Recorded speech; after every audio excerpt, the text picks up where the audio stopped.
Boris Johnson was panicked into a national lockdown by doomsday warnings of 1.5 million coronavirus deaths, a bombshell new book claims. Investigative author Tom Bauer believes the Prime Minister was scared into the move back in March with the worry of mass deaths across the UK. The Gambler, the explosive new book set to cause waves at Downing Street in the coming weeks, lifts the lid on the measures taken at the start of the pandemic.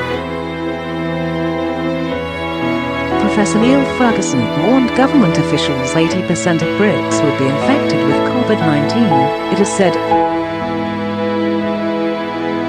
The alarming figures were presented at a scientific advisory group for Emergencies meeting in February, and were seemingly just accepted weeks before lockdown was announced. Bauer said in his book, currently being serialised in the Mail on Sunday, this was an improvement on Ferguson's earlier assessment between 2% and 3% would die, up to 1.5 million deaths. Even with mitigation measures, he said, the death toll could be 250,000 and the existing intensive care units would be overwhelmed 8 times over. Close quote. The author wrote, with hindsight, the alternative to Boris's overt reliance on the scientists' advice was to announce that he was deliberately ignoring the experts.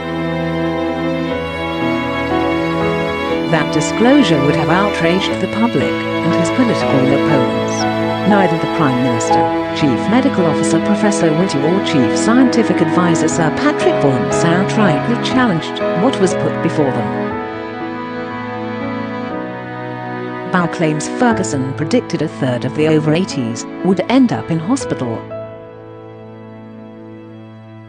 Of those, the 51-year-old made to resign in May predicted 71% would end up in intensive care. The book also suggests the Prime Minister bowed to Chief Adviser Dominic Cummings' demands to help and deliver Brexit. Bauer outlined that some senior sources believe the Prime Minister was mesmerised, but he felt the men were kindred spirits.